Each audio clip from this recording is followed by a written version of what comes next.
This is Main Street with Gary Allen.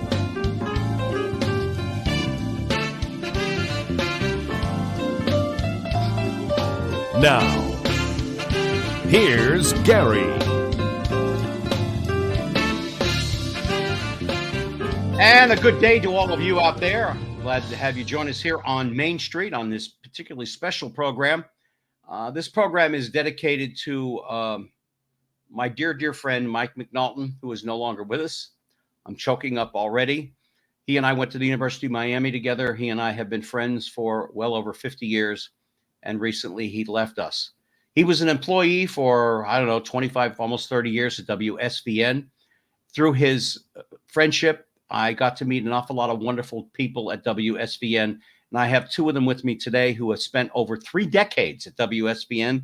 They have covered such particular stories, and they're award-winning journalists as Johnny Versace, Pope John Paul's visit to Cuba, Elian Gonzalez, Hurricane Andrew, which changed the entire face of how we look at hurricane construction nowadays. These two gentlemen are award-winning journalists, as I said, highly intelligent. They could have picked any other profession in the world, but they decided to become journalists, and I'm so pleased to have them on this program. Would you please welcome my dear friends, Mr. Craig Stevens and Mr. Patrick Frazier. Morning. Good morning, gentlemen. Ray. How you doing, man? I'm doing okay. I mean, I watched the home run derby last night. I didn't want to watch the political stuff. I'm so bored and tired with it, but at least one of my guys from the Phillies almost made it to the very end, so, whatever. And don't miss the All-Star game tonight. No, I'm going to catch it tonight because there's 8 Phillies that are, well, 2 of them aren't playing the pitchers, but there's 8 of them in there. So, I mean, and for the first time in years, the Phillies are actually doing something, It's really something. You wonder if that home run derby messes up their swing. I was just telling Tommy before you came on, Patrick, when we were talking off air, that there was one guy, and I'm trying to remember exactly who it was, who said that he would never do it again. This was 10 years ago, because he was hitting home runs like crazy in the first half of the season. He did the home run derby, and then it messed up his swing for the remainder part of the season. Yeah. And so guys are a little leery about that. It doesn't take much, as both you guys know, to mess up a baseball player's rhythm or whatever. I mean, just the littlest thing, and suddenly he's 0 for 27. Of course, speaking of the Marlins, if the Marlins had a player in the home run derby, he would have gotten hurt. It's just their luck.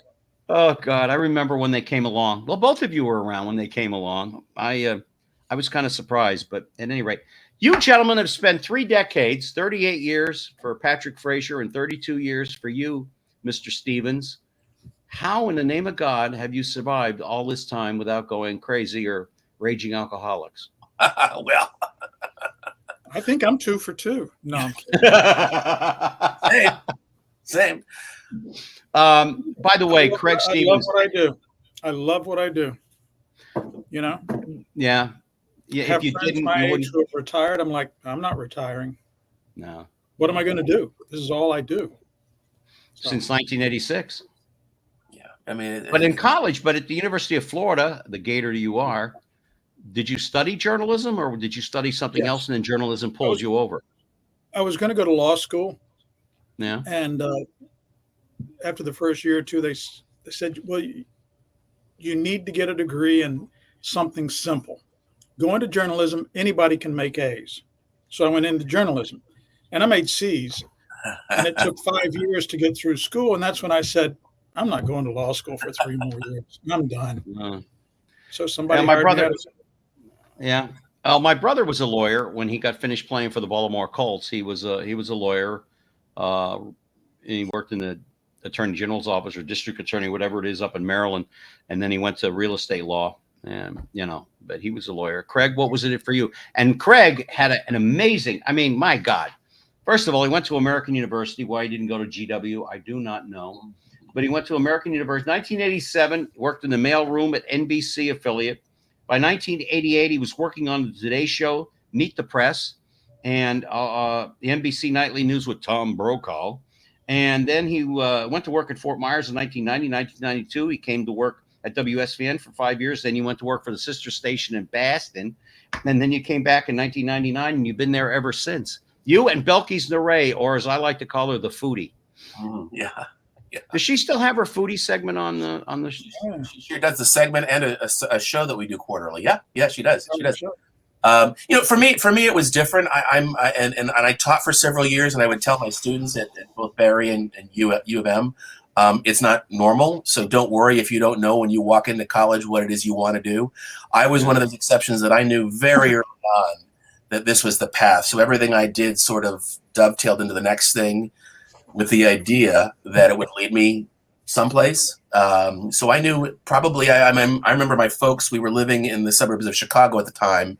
And I remember, the 5 o'clock or the 6 o'clock news was appointment television. Dad would come home from the office and sit down in his chair and take out his newspaper, and, Walter Jacobson and Bill Curtis on the CBS station. Yep. And then that's what, and I remember it in the back of my head, and I would sit there and watch him watching the news, and I kind of started picking up parts of it that appealed to me, and then put it aside. And then a few years later, I thought, I'm kind of interested in all of this. And that's kind of how it started. Walter Jacobson, my God, since I lived in Chicago, I haven't heard that. I was in the Attorney General's office up there when I was in Chicago. I worked for Neil Hartigan, that wonderful All-American boy, ran for governor. What is it that intrigues you the most about journalism? You taught at University of Miami and at Barry. And Patrick, you've been doing a lot of wonderful good things, but what are the stories that intrigue you the most, that really grab you the most? I mean, you've seen it all in 30 years, some of the ups and downs. I mean, Hurricane Andrew, I think it changed lives in Miami that will never be the same. It did improve construction capabilities for hurricanes. It gave us a whole new look at how you construct a home or a building. But what are the stories that really grab you that you go, oh, okay, all right? Or it's like, nah, I've kind of seen it all. Nothing surprises me anymore. I mean, for me personally, and I don't get out as often as I used to. But Patrick has certainly a much wider net than I. But for all the times you've interviewed a celebrity or a politician or whatever, for me, and it'll sound a little hokey perhaps, but it's true. What I enjoy and what gets my attention, which is why I enjoy Patrick's segment, it's sort of the rise of the underdog, everyday people who face common challenges that a lot of us might encounter, and the human spirit prevails. Those are the ones that get me, and I think those are the ones that tend to speak to people. But those are my favorites, I think. Yeah, Patrick. And just like with Andrew, I'll be sarcastic here with a heartwarming story. I'll never forget, we were down there and we were out that night. I'll never forget I'm drawing a blank, popping on the telephone pole, or the transformers popping, seeing that. But a few days in, we did a story with a kid. It was his birthday. He didn't have a birthday cake because there was nothing, The National Guard was handing out rations a few feet away. So the next day, people saw it. People who had electricity in Broward had baked a couple of cakes, brought them to the station. We took them to the little kid. So we did our 25th anniversary reunion. We want to track down the kid. Here's the heartwarming part. We did. He's in prison for murder. So you remember that. I'm not joking about that. That's true. But that's when I think of the Andrew stories, that one is like, what the hell? Of all the people we tracked down, he's in prison.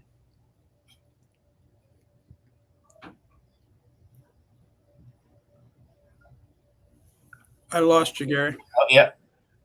There you go. Gary? No, lost you. Craig, you hear me? I hear you, yeah, but Gary seems to be muted. I hear you. Yeah. And Gary's microphone appears muted on my screen. Yeah, mine as well. Gary, you're muted.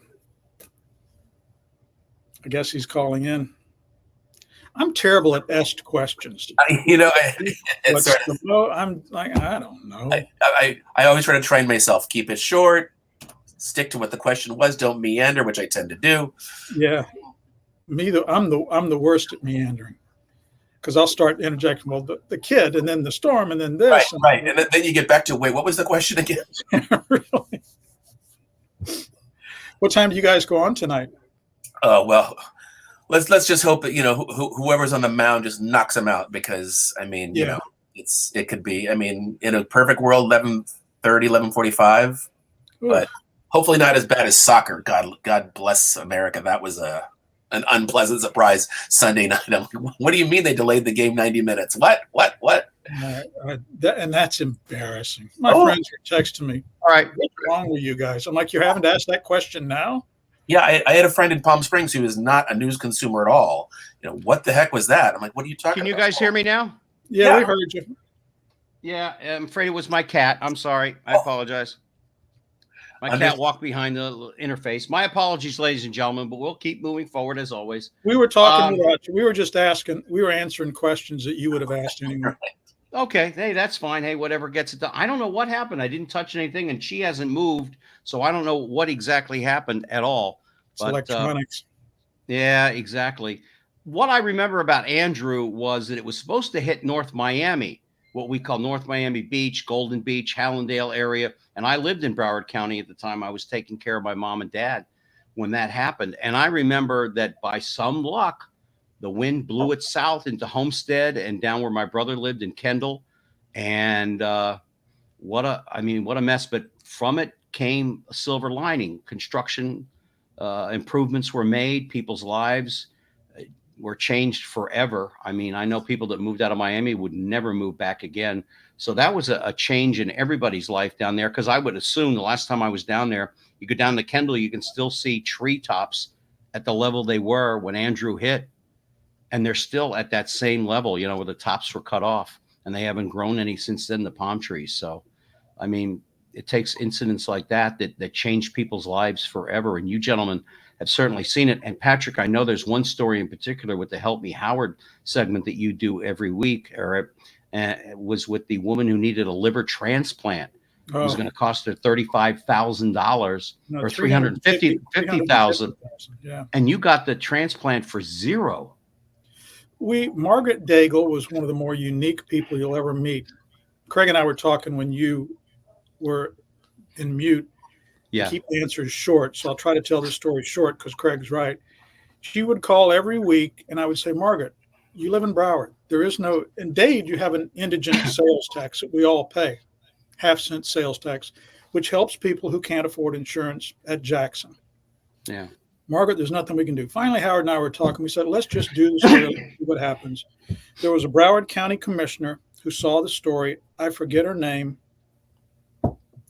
Her son, when he was 19, had a liver transplant. And she called me and she said, let's try to work something out. At that time, Howard was the chief public defender, elected office. So he had a little bit of power, what little power a public defender can have. And he made calls, and finally, Broward agreed to pay a portion if Jackson would do the surgery, and because Broward wasn't set up. After that, Margaret got it done, and she was great.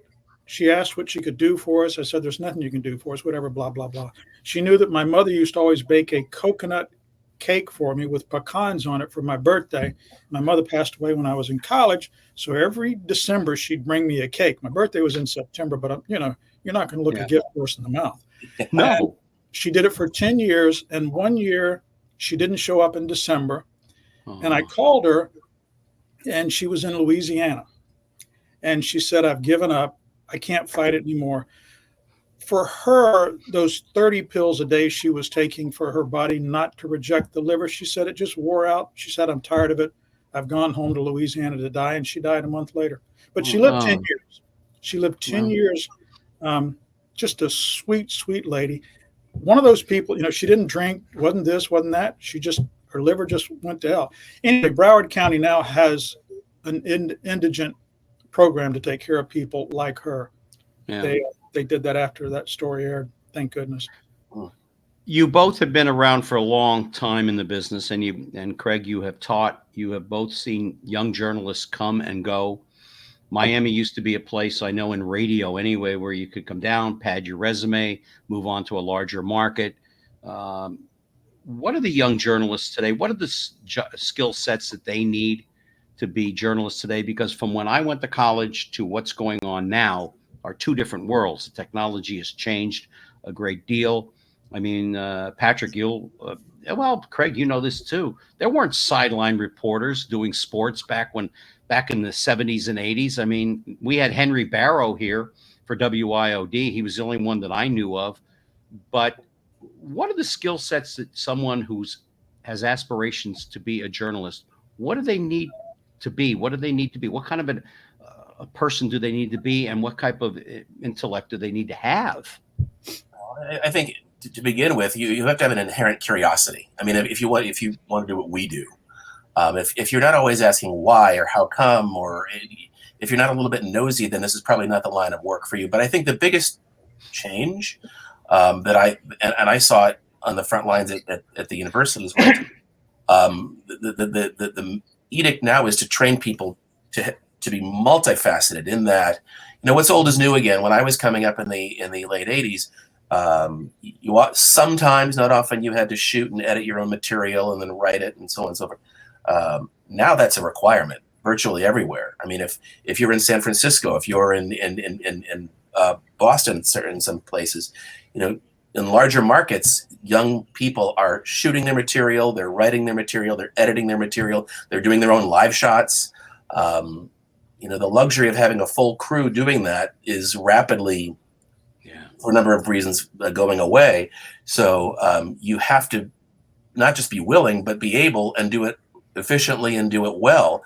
All of those things, in addition to being a good writer and a good, interviewer and being able to ferret out information.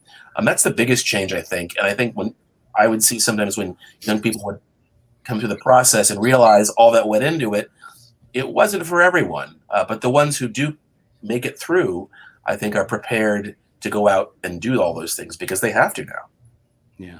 Yeah.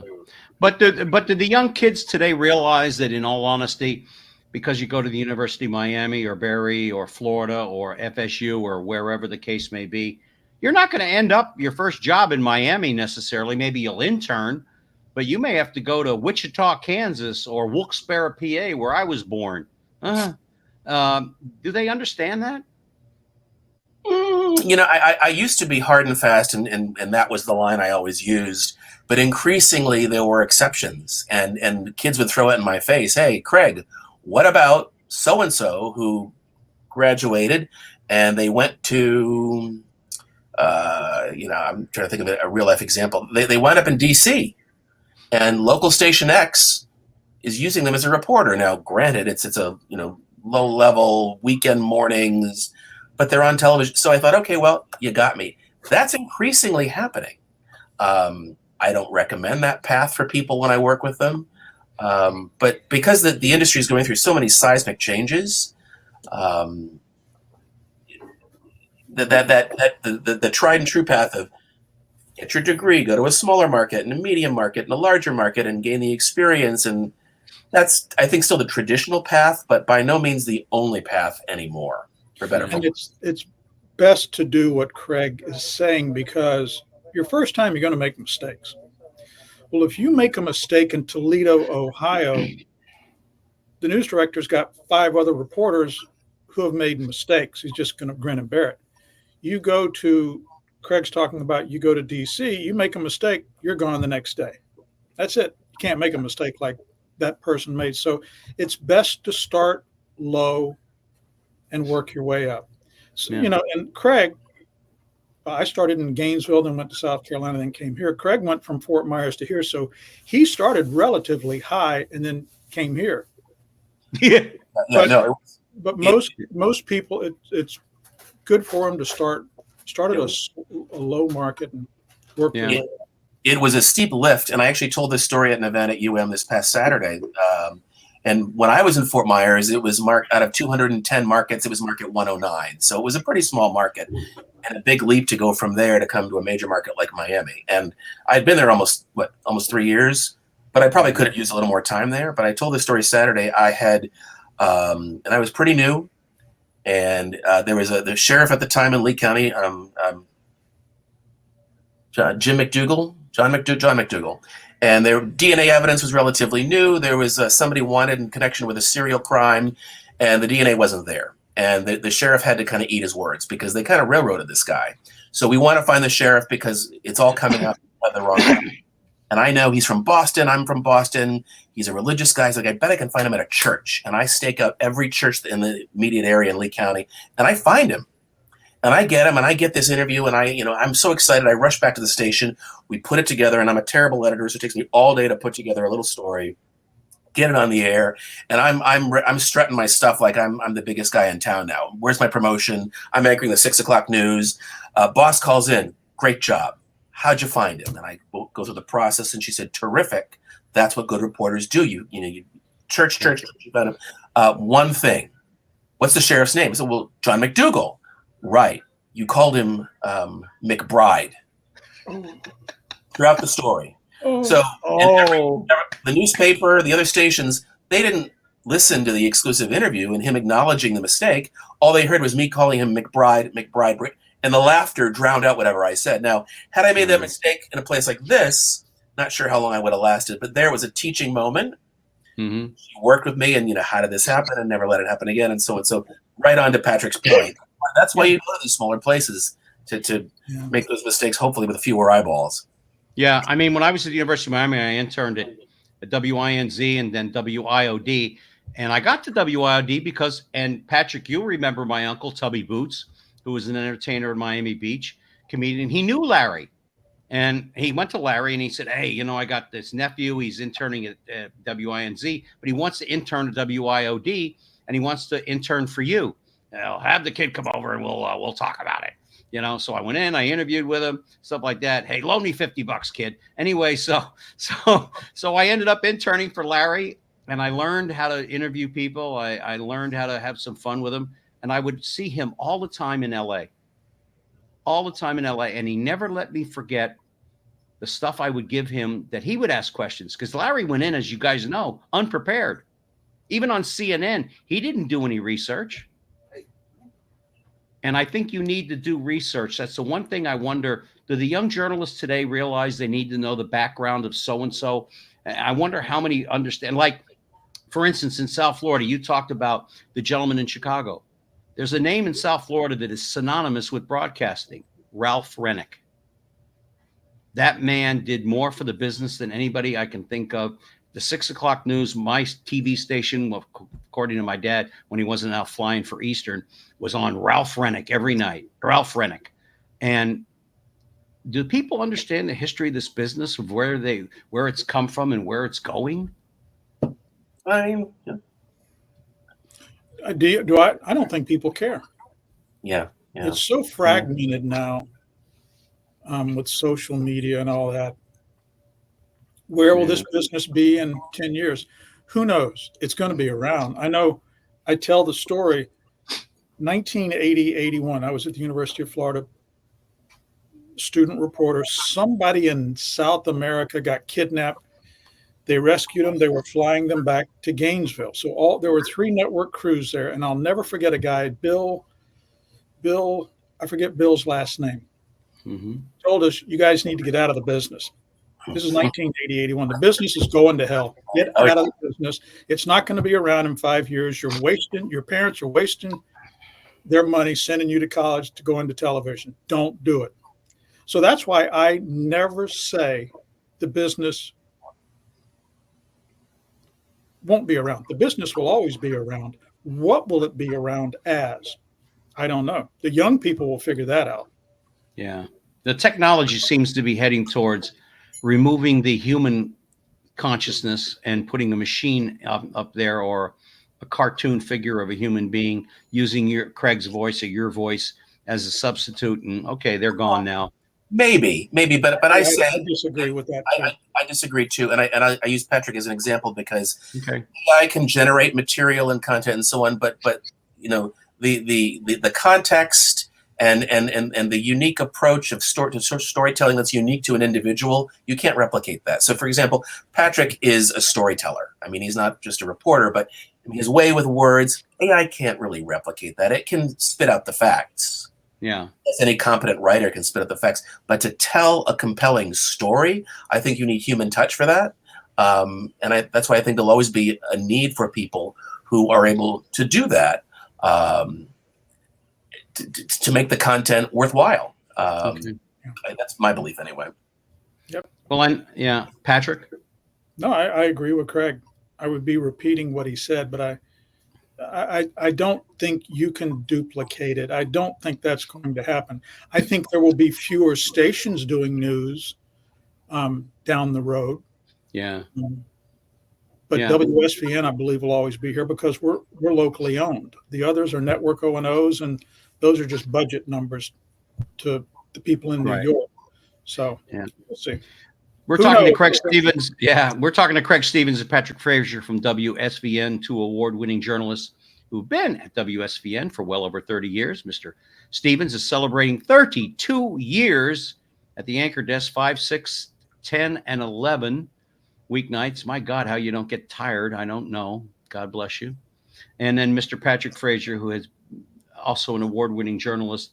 He's the anchor for Help Me Howard's segment that comes on. How did that begin, by the way, Patrick? Was it your idea or a producer's idea? We did OJ during the OJ trial, which was why you can never predict what television is going to be like. When OJ Simpson was on, Howard at that time was an assistant public defender. We needed somebody to discuss criminal law. Howard agreed to do it. Mm-hmm.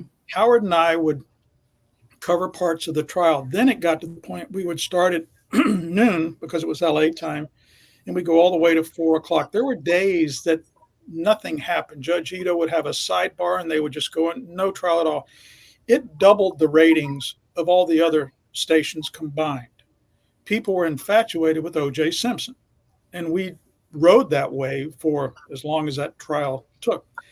Yeah. Okay, it ends. They said, you got to do something with Howard. So they had the bright idea, let's do a half-hour show from 4:30 to 5 where Howard answers legal questions. Well, Howard's a criminal attorney. Most of the questions you get are civil. So that was a struggle. That didn't last long. And then they thought, let's do a segment. And the first segment was on traffic court. I still had the script behind me. I'm ashamed of it because it was, and then it dawned on me, we have to make the people the story because everybody has a story. So every Help Me Howard starts with that person, something about them. And people will always tell me, well, I don't have a story. Yeah, you do. What's that on the wall?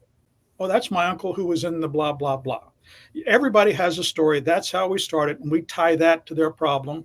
And we help people. I mean, we quit counting years ago, probably 30,000 emails and calls a year. We always 51,000. Yeah. We always thought it would die off. It's gotten more and more. The tone changes. Now it's condo associations because of what happened at Surfside. The law passed. They all have to have reserves. They have to do the 40-year recertification. None of them can afford it. And you've got all these old people who retired to South Florida, right, who are living. I don't like it when people say I have a set income. Everybody has a set income unless you're an entrepreneur, but they can't afford these special assessments. Right. And the people, I don't know what's going to happen to people. There's a crisis coming with that. They have nowhere. They can't afford the special assessment. They can't afford the raised fees. I don't know where they're all going to go. Yeah. Yeah. I mean, I think there's a housing issue that's going to come back up again, like you just said, not only with the condo associations, but with housing and the way prices are. And even though inflation is going down, drips and dribbles here and there, it's still high, and people's incomes, they haven't raised it up. All right. So somebody's making an adult $13 an hour at a fast food place or at at a grocery market, that's still not really paying the bills. I mean, it really isn't after taxes. I mean, it really, really is a shame. Which brings up another question to you, Craig. Do the young people in coming out of Barry or University of Miami realize that their pay isn't going to be all that great? It's not going to be Craig Stevens money by any stretch. Well, I make sure they're aware. I actually, at the end of the semester, I always would do a unit, and I would call it sort of career day. And I would bring in sample contracts. I would bring in old contracts of mine from my previous station and even earlier ones from this job. And I have friends from other parts of the country who would send me their contracts. I would white out everything, of course, except for the salary portion. And the funny thing, over 30 years of doing that, the salaries haven't changed that much in many respects. They've gone down. So I make sure they are very, very aware. And then I say, let's work on a budget when you're making $17K a year. What is that every 2 weeks? What are groceries? What are car payments? What's rent? Oh, and school loans are due 6 months later. So what's that about? And then, you're negative 900 every month. How are you going to figure that out? So I really try to drive home that point. Now, a lot of kids and bless them, mom and dad are able to help them because they'll need that. But for folks who don't have access to that line of credit, as I call it, it's a struggle. But that's the reality. And again, I think that separates those who really, really want to do this, because I was in that boat, certainly. And I always say, you figure it out. When I started out as a comic, and I lived in LA for, I lived in LA for 10 years or so. Do you know, and this shows you how dedicated he was to his craft and where he is today. There is where Jay Leno's star on the Walk of Fame is where he was arrested 3 times for vagrancy. He lived in his car for 3 or 4 months. I lived in my car for a couple of months. And then Bud Friedman would put us up when the Improv would close at night. Mattresses would come out and we'd sleep on stage, and he'd feed us. I mean, if you really love what you're going to do, you're going to have to go through the tough times. And even now at my age, at 71, I'm going through a tough time right now, because the radio business does not pay anything of what it did when I was back in the day at Power 96 and Y100 and stuff. It doesn't come anywhere near that anymore. And I just was wondering if these kids anticipate, I'm going to be driving a Mercedes Benz, I'm going to be eating here and there. Do they understand that a little bit of poverty kind of improves what your drive? I mean, I will say that, and while I really do try to drive home that point, every so often I would encounter a few who were in just stunned disbelief. Like, it had never occurred to them that would be the reality. And I thought, well, it's time for you to be schooled, because this is how it is. And I probably, there were a few who changed their mind because of it, because that struggle is not for everyone. And it's not just journalism. It's a lot of, I know lawyers who get out of law school with hundreds of thousands of dollars in debt, and they're making $50,000 a year, not just paying rent and a car, having to repay the student loan, and they have to have a roommate or two. It's not just journalism. It's a lot of fields. Yeah. The world has changed. Oh, yeah. And that's why some people say maybe you're better off going to a trade school for some people as compared to getting a college degree and getting what they call a profession, a noble profession or something. But I do go back to your first question that when you love the work, and Patrick identified that early on, and it's all I ever really wanted to do, and I didn't have a backup plan. So I just figured, you put one foot in front of the other, and at some point it works out, and you walk through the struggle. But you really have to love it, because the rewards, the financial rewards, come many, many, many, many years later. Oh yeah, I mean, I when I was living down there that way, I would watch Channel 7 all the time because of Mike. But and again, ladies and gentlemen, I just want to remind everybody this program is dedicated to my good buddy, my classmate at the U, Mr. Mike McNaughton. I loved him with all my heart and soul, and if it wasn't for him, I wouldn't know these two gentlemen and the fine work that they do. But I said this at the top of the program for both of you. You are both highly intelligent. I don't know too many journalists that aren't smart in one form or another. Street smart might be another word for some people, and it might not be for others. But if you really are smart enough, you kind of can maneuver yourself around some of the downfalls at first if you truly love what you do.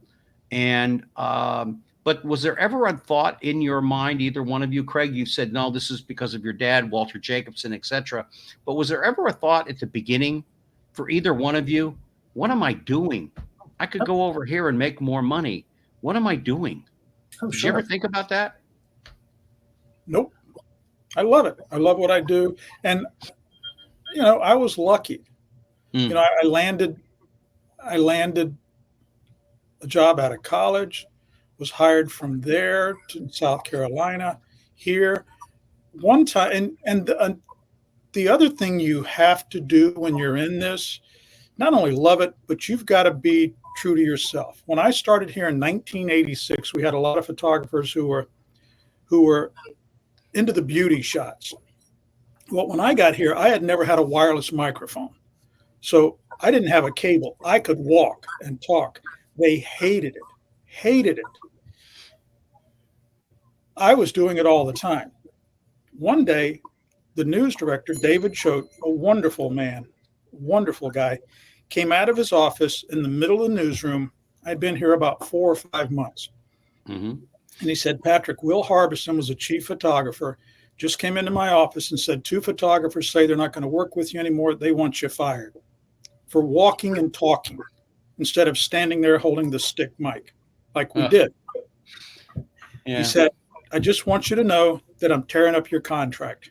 And I'm sitting there going, oh, hell. I'm tearing up your contract and I'm giving you a $20,000 raise. Keep walking and talking. If the photographers don't like it, let them leave. Because, the photographers had told me, don't walk and talk. I'm like, no, this is fun. You got to, liven it up. Yeah. You got to do what you think is right. If it gets you fired, it gets you fired. But for me, it worked out perfectly because the television. Well, and that became the norm a few years later. By the time I got here in '92, do not use a tripod. I want to see you. Give me the show and tell. Bring the viewer along with what you see. And that became the norm just a few years later. But no, I mean, even though it was what I always aspired to do, and I had a great experience at NBC in the 3 years I worked there, my last few years of college. When I came to Florida, and I've only been to Florida once in my life, and that was to Disney. When I was driving down from DC, and I got to Jacksonville, and I called my boss in Fort Myers, and I said, "Hey, I'm in Florida," and she said, "Where are you?" And I said, "Jackson, I'll see you tomorrow. You got a ways to go yet."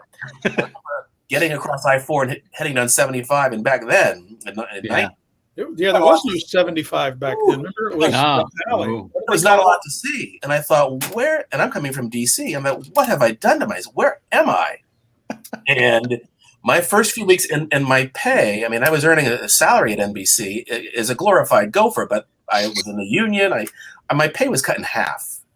And I got to Fort Myers, and money was a real struggle right away. And I didn't know it was hotter than any place I'd ever been. I was shooting something on Alligator Alley, and fire ants were attacking my legs. I thought, what have I done? And there were points I would sit in master control waiting for them to call me on the loudspeaker to come to the newsroom for something. And I'd think, okay, I made a mistake. My whole world was DC or Boston, where I principally grew up. Didn't really know anybody in Florida yet. And I would get to that precipice of, I got to get out of here. But I never had and I'll do what? I never had an answer for that. Yeah. So it was always keep going. Yeah. And over time, I got my sea legs. I developed what turned out to be lifelong friendships. And now I have a great affection for the West Coast, and I like to spend time there and reminisce. But no, there were certainly times in the beginning, those first several months, where I thought, what? And in P.S., college friends of mine were in PR jobs or these jobs where they're making a lot of money and they have expense accounts and they're traveling. And I'm stealing quarters and dimes from people's desks at night to buy chips out of the vending machine because I can't afford dinner. So, but you get through it. Yeah. When I started here, I went to that rent to whatever it is to get a TV till I got my first paycheck. I moved down here. I guess I spent a buddy had told me where to live. Banyan Bay on Biscayne Boulevard. Oh, yeah. Said, go there. Yeah. And I had enough money for the last whatever, blah, blah, blah. And after that, I was waiting for that paycheck. So I rented a TV. I don't think I even had a credit card. No, I didn't have a credit card till I was like in my late when I got out of the Air Force. I think I got my very first credit card when I was based at Andrews. That's where I was in DC, Craig. I was based at Andrews, and make a long story short, I think Patrick knows the story. I think you do. I was based at Andrews. I came back from my second tour in Vietnam, and because I wanted to go to GW, which you should have gone there, Craig Stevens. But I get a call one day. I was a second lieutenant, and you're not allowed to. I got a field promotion. I wasn't a college graduate or anything yet. And I got a call from my commanding officer. He said, the president's pilot wishes to speak to you. And I went, what did I do? And he said, no. He wants to talk to you. He said, your brother is so-and-so with the Baltimore Colts. I said, yeah. He's my half-brother. Well, they want to talk to you. So anyway, to make a long story short, they gave me 72 hours to decide whether I wanted to stay with the unit that I was with at Andrews or join the 89th Airlift Wing. By the time I drove back to my unit, the transfer papers were already through. And for 2.5 years, I flew on Air Force One. I flew with Kissinger. I flew with everybody. And I'll never forget, this is a true story. And Patrick never met my mom, but she used to call in to Larry all the time. Hi, this is it. Anyway, this is Air Force One. Would you take a call from Air Force One and my mother hung up the phone. She didn't know what it was. And then my father finally picked it up the next time. And then a couple minutes later, and my mother said, I didn't know. And my father said, what do you think all the FBI and CIA, everybody else around here and asking us questions for? Your son is around the president of the United States. And Nixon wasn't, he was what he was like all the rest of them. But man, my father said, what are you going to do to up that for the rest of your life? I said, I don't know, probably nothing, and I really hadn't. But I should have stayed in the Air Force. I had it made. As you know, Craig, Andrews is a great base to be based out of. I mean, the city itself now is goofy compared to what it was back then. I mean, it's crazy now. Yeah, when I was in Washington, it was the mid '80s, and I think it was flight to the suburbs, and the city was largely empty. Now it's the inverse. Everybody's moved into the city again, and you get the problems associated with that. But no, it was crime and just. The city was minus that little sliver where American. One of the reasons I preferred American, they had a campus, they had a quad, beautiful at the end of Embassy Row there. Yeah. But once you got into the capital city, I mean, it was crickets and homeless and crime and dangerous and the drug wars and Marion Barry and all that madness.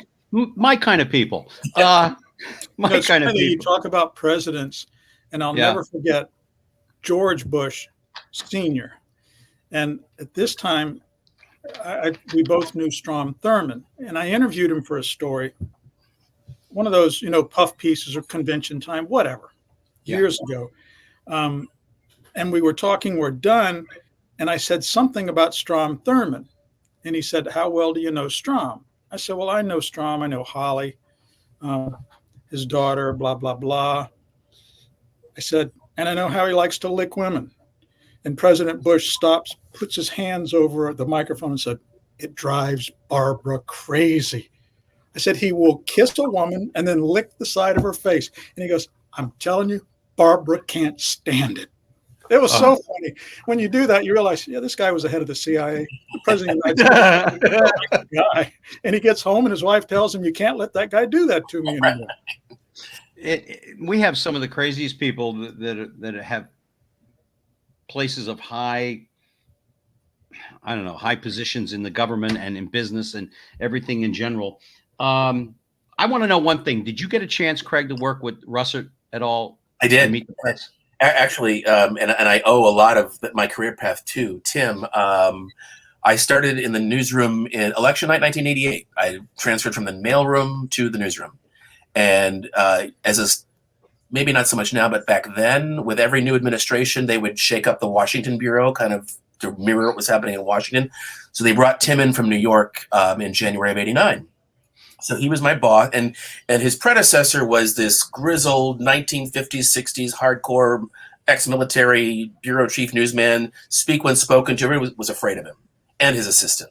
Well, they were both sent up to the 5th floor, and here comes Tim, young, wants to know your name, chatty, wanders around the newsroom, would talk to peons like me. So when I graduated in May of '90, I was a production associate, glorified gopher, but with some responsibility. And I was in line for a promotion as a researcher to work with a correspondent. So I was going to get my own office, which was a big deal to me as a kid. Yeah. And research she specialized in SNLs. And this was the time during which Bush had to deal with the SNL mess. Right. So Tim brought me in and I thought it was just to mint my promotion and approve it. And then I would have stayed at NBC and perhaps moved up in the next role would have been associate producer, whatever. I sit down at his desk and he said, so, Lisa Myers is interested in you for this job, but I understand you want to be a reporter. And I said, well, I mean, I have a reel. At American, I did student television. And he said, well, if you want to be a reporter, why do you want to be a researcher? This is a completely different path. And I said, I know. And the whole time I'm thinking of what the salary is, and I'll have an office, and I'll be in DC, and I'm a researcher now. And he said, if you want to be a reporter, go be a reporter. I'm not going to give you this job. And I just said, what are you doing? Now, that was May-ish. I started sending my reel, and I was hired in Fort Myers in July. And I would not have taken that opportunity. I would not have applied had I gotten that promotion. So I owe that to the late, wonderful Tim. He was a wonderful, charming, decent man. Yeah, even though he's a Buffalo Bill fan. Yeah. Patrick, who influenced you at Channel 7 when you got there? You were already seasoned a bit, but who were some influences on you? And by the way, had you never worked at Channel 7, you wouldn't have the wonderful life that you have today. I'm talking about your home life, which we will not get into, but suffice to say, you wouldn't have met the beautiful woman who you are married to this very day. There's so many, thank you. So many people helped, but it sort of blew up. The station completely changed when we were in Oakdale, Louisiana. Photographer and I, Randy Carnell, the Cuban inmates had taken over the prison. And Bishop Roman was sent out there to talk to them from Miami, a wonderful guy. He was from Cuba, and he spoke to them, and they agreed to surrender. So what do we do? Back at that time, Channel 7 didn't have a weekend producer in the building on Sunday because there was a doubleheader. They didn't have a director. And we stood in front of the camera. Master Control punched us up. And thank God my mouth was clean, because I said, well, I'm waiting. I don't hear anybody. He punched us up in the middle of the Dolphin game. Oh. It goes back to pass. They punch us up. So a few seconds later, I guess somebody calls the station. They go back to the Dolphin game. We're still waiting for someone to tell us to go, what to do. We stood there probably for a minute. For some reason, he punched us up again. This time I was just standing there twiddling my thumbs. That was called Black Sunday, because the news director was told the next day, you got to make changes. He said, no, I'm not doing that, whatever, people. So they brought in a guy by the name of Joel Cheatwood, who, if I like to walk and talk, he wanted to run, gun, do whatever. And it worked out great for me. And I traveled the country. He created a show called Inside Report, where we were gone 3 weeks out of the year. Made me, back then it was easy to fly, and after a year I was so sick of flying. But I think I went to 38 states and 13 countries in a 3 or 4 year period. Yep. And so I guess Joel Cheatwood was a big influence, but there are a lot of them. A lot of photographers have, I could go on and on naming people who I look at and go, wow. Yeah. We're talking to Patrick Frazier and Craig Stevens from WSVN. Gary Allen with you here on Main Street. Next week, we have Jeffrey Marks joining us. As you know, Jeffrey is a walking encyclopedia of Hollywood knowledge, and he's going to be joining us next week. We've got about 10 minutes to go. I want to talk for a few minutes about Mike, if we could, please. And then I have one final question for both of you. The day that I found out that Mike had passed away, I had talked to Mike a couple of hours before he passed, and I knew it was close. And then I called Patrick because I hadn't heard anything. And Patrick will tell you, I cried like a baby for days. and I still miss him. He was closer to me than my own brother Mike and other members of my family. What was it like working with him? Grumpy. Yes, he was an acquired taste. Mike was a character. He was a character. And he only called me for help one time. Gator Leasing, I believe, owns the building he's in. He and his buddy Jimmy Amici were at Shuckers every night for years. And Jimmy was a mobster, low-level mobster. Mike was the good guy. If there was a good cop, bad cop routine, Jimmy was the bad cop. Mike was the good guy. Jimmy he ran boiler rooms out of Turnberry because he said no one would ever think to look at Turnberry for a boiler room. True. Yeah. Mike was the exact opposite. Mike was straight as an arrow. But he only called me, and I talked to Mike all the time. He was at our house for the fantasy football every year, and he had to take the Heineken, whatever Heineken was left over, he had to take it home because Mike loved Heineken. Yes, he did. He called me one time, and he lived in the same building, in the same apartment for decades, and he said they're raising the rent from whatever to whatever. And I called the property manager. Mike couldn't afford it. He had his Social Security, and he had, as he always said, the pension that Mr. Anson created for all his employees. Mike said kept him from being homeless, but the rent was blowing through that.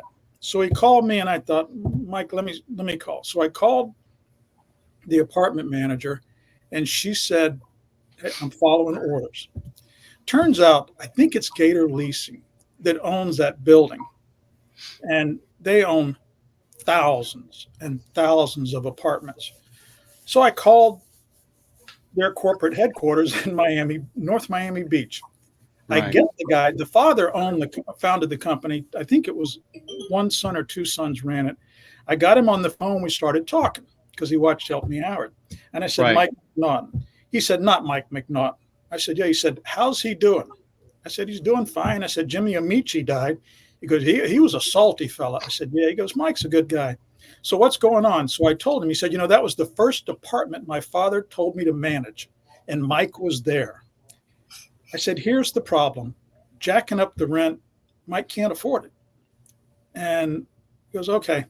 So Mike called me about 30 minutes later. You're not going to believe this. After I talked to you, the property manager called me and said, we're not raising your rent.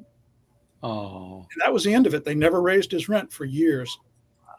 They left because that guy, Mike was there when he was given that job, his first job out of college. Now, like Craig and I are talking, when your father's a billionaire, your first job, you're not actually struggling, but he remembered Mike and took care of him.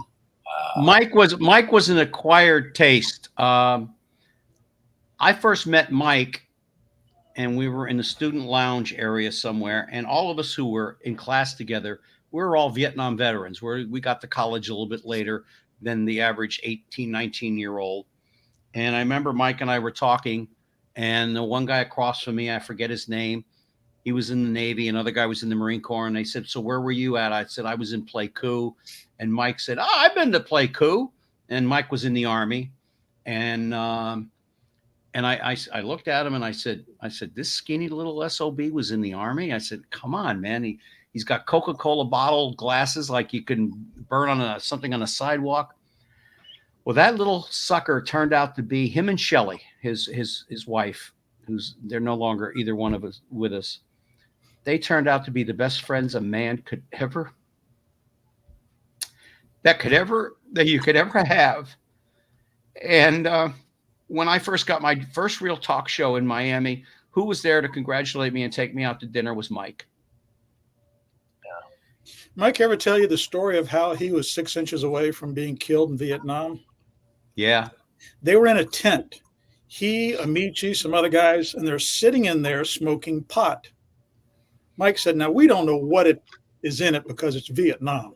And he said, and all of a sudden, the guy sitting beside me just topples over. We're all laughing at him because the pot's so strong. No, he's got a hole in the back of his head. A sniper shot through the tent. Mike said he's sitting right next to me. Move it over a foot, and I'm the one laying there face down in the dirt dead. So Yeah, You know, Mike and I. Yeah, go ahead, Craig. I was just going to say, when you're new someplace, you always remember the people who go out of their way to be kind in the beginning, and Mike was one of them. And I was a kid and in over my head and lost in a lot of respects, and he and I think had a similar sensibility in a lot of ways. So, but he had the wherewithal to say and do what I might have thought but wouldn't dare do. Oh, he wouldn't hold back. No. No. And he always had my back. And speaking of Andrew, we spent a lot of time together in South Day together in Homestead after the storm. And I mean, he was a character, but if he thought I was getting roughed up, I mean, the new kid abused and worked overtime, whatever else, he was the one to stand up. And man, he would light into them, and I was just sort of stand there in awe. Always appreciated that about him. He really had an eye out for the new kid, and looked out for me. So he loved you people so much. Lynn Martinez, Belkys, he loved you all so very much. And I don't know. I hear you guys are moving maybe to a new building over in Miramar or something, or there was something to that effect. But I would hope someday maybe something could be put on the wall at Channel 7, a plaque or something to his memory, because he loved you. He loved his job. He loved just about everything in the whole world, even when he was intoxicated. He loved everything, but he was an acquired taste. And no, he would not hold back for 1 second. And I just want to make sure that everybody understands I love this man with all my heart. And I know Patrick knows that unbelievably so. I want to get to the final question. We're going to run over just a minute or two, and I apologize. Looking at where your careers are now and who you are today, if you could go back 38 and 32 years back and talk to that young Craig Stevens or the young Patrick Frazier, what advice would you give them to help them get where they want to be? Are we talking to ourselves, or are we talking to people of a comparable age? Yeah, well, I mean, if you're talking to yourself and you're saying to yourself, what would I say to the young Craig Stevens back then that I know now about the older Craig Stevens? Not that much older, but older.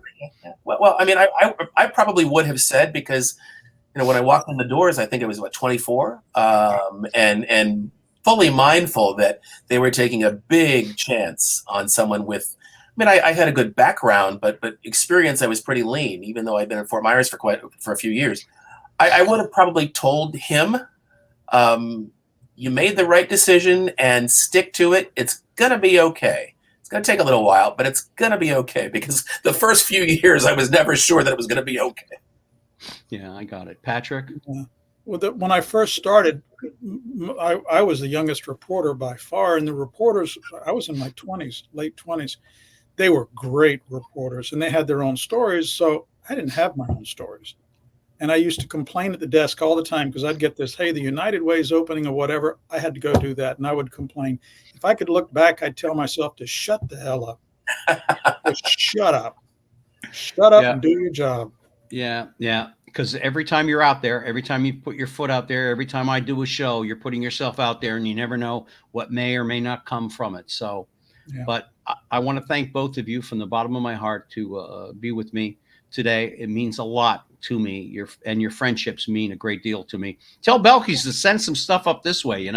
I'm 71. I could use some sustenance too, once in a great while. And Patrick, say hello to that beautiful bride of yours, would you please? And everybody at Channel 7. I miss not being home. I wish I could find a way to get home, but it's just the expense and everything is just crazy. But anyway, I want to thank you. But both of you stay there till after the show. I just want to talk to you off the air just for a minute. But I want to thank all of you out there for joining us. And I want to thank you all so much for taking the time out of your day to join us here on Main Street. Until next time, take care of yourselves and each other.